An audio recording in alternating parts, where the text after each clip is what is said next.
అమ్మా, ఇంకా నిద్రపోతాను. ఒక కథ చెప్తావా? మరి నిజంగా నిద్రపోతావా? నిద్రపోతాను. ఇదిగో, నిన్న కూడా కథ చెప్పిన తర్వాత బజ్జోలేదు. పొద్దున్నే స్కూల్కి ఆలస్యం అయిపోయింది. స్కూల్కి వెళ్ళడానికి ఏడ్చావు. మరి కథ విన్న వెంటనే బజ్జుంటావా? బజ్జుంటానమ్మా. మరి బజ్జునేటప్పుడు ఏమనుకుని బజ్జోవాలి? శ్రీరామ శ్రీరామ అనుకుని బజ్జోవాలి. మరి బజ్జుంటానంటేనే కథ చెప్తాను. చెప్పు చెప్పు, బజ్జుంటాను. దశరథ మహారాజు రాముణ్ణి పంపించను అన్నారు కదా. అప్పుడు విశ్వామిత్ర మహర్షికి కోపం వచ్చేసింది. కోపం వచ్చేసి, దశరథ, నువ్వు ఇలా ఆడిన మాట తప్పచ్చా? నువ్వు ఇలా ఆడిన మాట తప్పితే నాకు ఇష్టం లేదు. నువ్వు ఇలా చేయకూడదు. సరే, నువ్వెలాగో మాట తప్పేశావు కదా, నేను వెళ్ళిపోతున్నాను అంటారు. అప్పుడు దశరథ మహారాజు విశ్వామిత్ర మహర్షి వంకిలా చూస్తారు. అప్పుడు విశ్వామిత్ర మహర్షి అంటారు, నువ్వు తప్పేశావు కదా మాట, నువ్వు నీ పిల్లలతోటి నీ భార్యతోటి సంతోషంగా ఉండులే అని చెప్పి వెళ్ళిపోతారు. అప్పుడేమో విశ్వామిత్ర మహర్షికి కోపం వచ్చిందని వశిష్ఠ మహర్షికి తెలుస్తుంది. వశిష్ఠ మహర్షి వెంటనే లేచి దశరథ మహారాజు వద్దకు వచ్చి రాజా అని చెప్పి పిలుస్తారు. ఇంతకీ వశిష్ఠ మహర్షి ఎవరు? వశిష్ఠ మహర్షి దశరథ మహారాజు యొక్క కులగురువు. అప్పుడు వశిష్ఠ మహర్షి అంటారు, రాజా, నువ్వేమో ఇచ్చిన మాట తప్పను అని చెప్పావు. నీకు బోలెడంత ధైర్యం ఉంది కదా. మరి నువ్వేమో రాముడంటే నీకు ఎక్కువ ఇష్టం.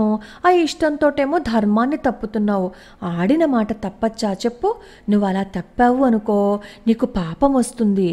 ఆడిన మాట తప్పడం అంటే నువ్వు ఇప్పటి వరకు ఎంత పుణ్యం సంపాదించుకున్నావో ఆ పుణ్యాన్ని అంతా పోగొట్టుకోవటమే తెలుసా. అశ్వమేధ యాగం చేసినా సరే ఆ పాపం పోదు. కాబట్టి నువ్వేమో రాముణ్ణి విశ్వామిత్రుడితో పంపించు అంటారు వశిష్ఠ మహర్షి. అప్పుడు దశరథ మహారాజు ఏమో ఇంకా అనుమానంతో చూస్తారనమాట. అప్పుడు వశిష్ఠ మహర్షి చెప్తారు, నీకేం భయం లేదు, విశ్వామిత్రుడి వెంట పంపించు. ఎందుకంటే విశ్వామిత్ర మహర్షికి ఎన్నో అస్త్రాలు తెలుసు, అస్త్రాలు శస్త్రాలు తెలుసు. ఆయన గొప్పవాడు అని చెప్పి చెప్తారు. అమ్మా, అస్త్రాలు శస్త్రాలు అంటే ఏంటి? అంటేనా, ఎవరైనా శత్రువులు వచ్చారనుకో డెయ్యమని బాణాలు వేసేయడం, కత్తి తీసుకుని కొట్టడం, అలా ఎన్నో ఉంటాయన్నమాట. ముందు ముందు మనం ఇంకా చెప్పుకుంటాం కదా, అప్పుడు బోలెడన్ని అస్త్రాలు వస్తాయి కదా, అప్పుడు చెప్తాను. సరేనా? సరే. అప్పుడు వశిష్ఠ మహర్షి అంటారు, నీకేం భయం లేదు, ఆయనకి బోల్డన్ని అస్త్రాలు తెలుసు, బోల్డన్ని శస్త్రాలు తెలుసు. దక్ష ప్రజాపతి కుమార్తెలేమో అస్త్రాలుగా ఆయన దగ్గర ఉన్నారు. అవి చాలా గొప్పవన్నమాట, చాలా శక్తివంతమైనవన్నమాట. అందుకని నువ్వు భయపడకు, ఆయనతో పాటు పంపించు అని చెప్పి విశ్వామిత్ర మహర్షి చెప్తారు.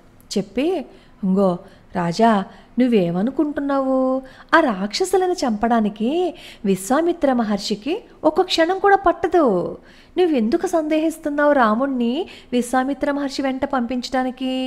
ఆయన ఎందుకు వచ్చారో తెలుసా? నీ రాముడికి మంచి పేరు ప్రతిష్టలు తేవాలని ఆయన వచ్చారు. అందుకే రాముణ్ణి ఆయనతో పంపించమని అడుగుతున్నారు. నువ్వేమో ఈ విషయం అర్థం చేసుకోవట్లేదు. నువ్వేమో రాముణ్ణి విశ్వామిత్రుడితో పంపించు అని ఎంతో మంచిగా చెప్తారన్నమాట. అప్పుడు దశరథ మహారాజు ఏం చేస్తారు అంటే, రాముణ్ణేమో విశ్వామిత్ర మహర్షి వెంట పంపించడానికి అంగీకరిస్తారు.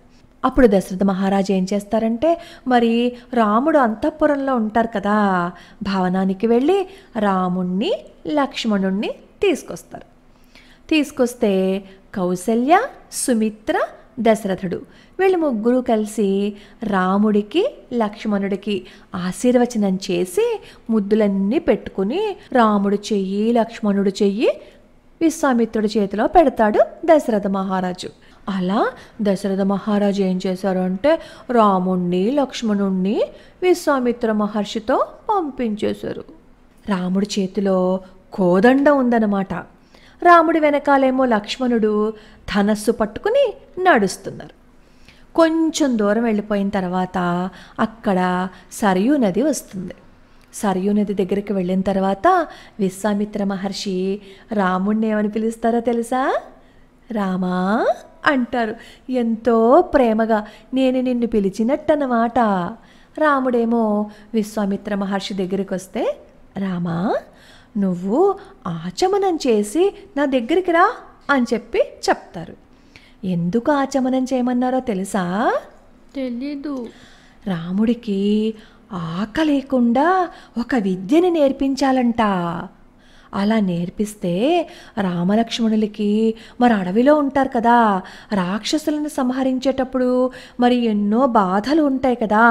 మామూలు వాళ్ళకైతే అడవిలోకి వెళ్తే ఆకలేస్తుంది, జ్వరం వస్తుంది, కాళ్ళకి దెబ్బలు తగులుతాయి, ఇవన్నీ అవుతాయి కదా. మరి అవన్నీ రాకుండా ఉండాలి అంటే ఒక మంత్రాన్ని ఈ రాముడికి లక్ష్మణుడికి చెప్తానన్నారు విశ్వామిత్ర మహర్షి. అంటే నాకు కూడా ఆకలి లేకుండా ఉండడానికి నువ్వు మంత్రం చెప్తావా అమ్మా?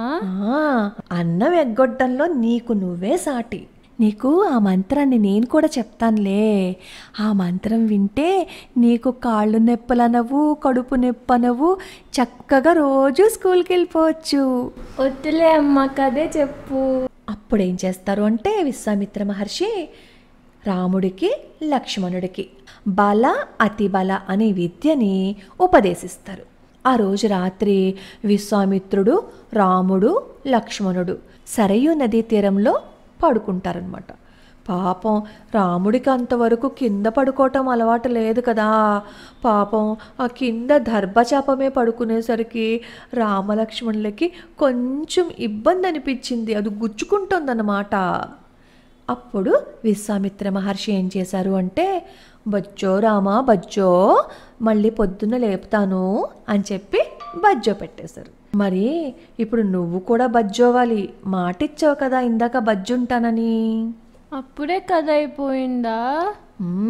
మరి అప్పుడే 10 అయిపోయింది కదా, ఇంకా బజ్జోవాలి. సరే, రేపు మళ్ళీ చెప్పు. చెప్తాను.